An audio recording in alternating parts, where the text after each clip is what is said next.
Hello and welcome. Today I'm sharing on my What's for Dinner 2 of our quick meals we had the past week, as well as an in-depth recipe for my curry chicken. Now let's get started with our taco bowls. We generally have taco-ish meals on Tuesday, so I started by grounding up ground turkey. Instead of using packaged taco seasoning, I create my own by using Creole seasoning, ground cumin, chili powder, and garlic powder. Same as the package, less the chemicals. To create my taco bowls themselves, I spray the bottom of a cupcake pan with olive oil spray, and then I take a regular tortilla and I bunch it within the crevices of the bottom of the cupcake pan, creating a bowl type shape. Careful to now make room for an opening to add my fillings for my taco bowl and spray as well with the olive oil spray, and bake for 5 minutes or until the tips are golden brown. Next, I start my cilantro lime rice, similar to the one that's served at Chipotle. I use brown rice, fresh lime juice, and fresh cilantro, and I add a bit of pepper. On the side, I also made some black beans. Now I'm stuffing my bowls with rice, meat, black beans. I follow with baby spinach instead of lettuce, and avocado and cheese, and our family adds other fixings such as tomatoes, sour cream as they so please, and of course top with cheese. The next night we had the other half of my giant pack of turkey, and I made turkey sliders on Hawaiian bread with baked fries and mini cucumbers.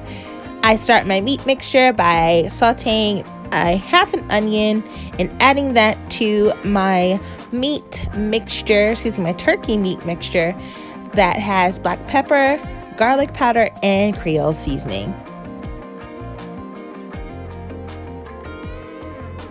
Make the meat into slider patties and fry in a frying pan.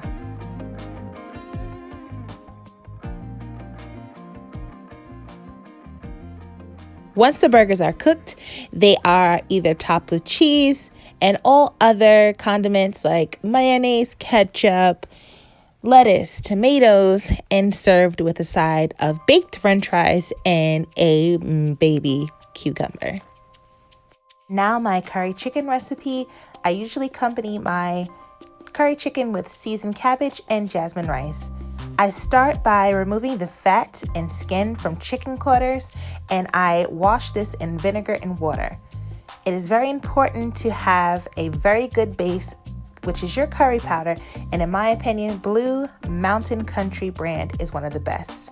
You also season with ground cumin, ginger, adobe, ground garlic powder, and pepper and salt. Your fresh ingredients should be green onion, fresh thyme, yellow onion, and you combine these all in a bowl, as well as minced garlic, and if you can, let it marinate overnight, if not at least an hour. The cooking process starts with placing olive oil in the bottom of your pan to coat your pan, and then adding each piece to the pan after shaking off the fresh ingredients so that they are not burned in this process. The purpose of this step is to brown both sides of the chicken and seal in the flavor you have marinated. Next, you will start a pot of water to boil. You will use this later in the process. What you're looking at now is what's left from browning your chicken. You will add just a teaspoon or two more of oil, as well as more curry powder to season, per se, the bottom of your pan. You'll want to do this where you're almost burning the curry so that it's cooked properly.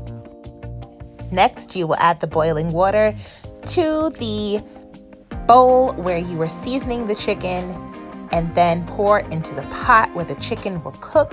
You'll take the chicken pieces and add to the pot and simmer for about 20 minutes.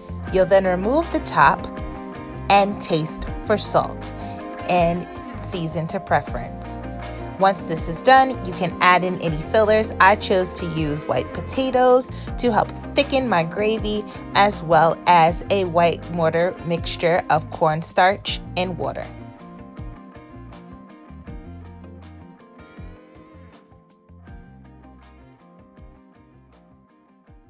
While your chicken is cooking, you have time to prepare your sides. Here I am preparing my seasoned cabbage. I cut up my cabbage and then I soak it in lightly salted water for about 20 minutes.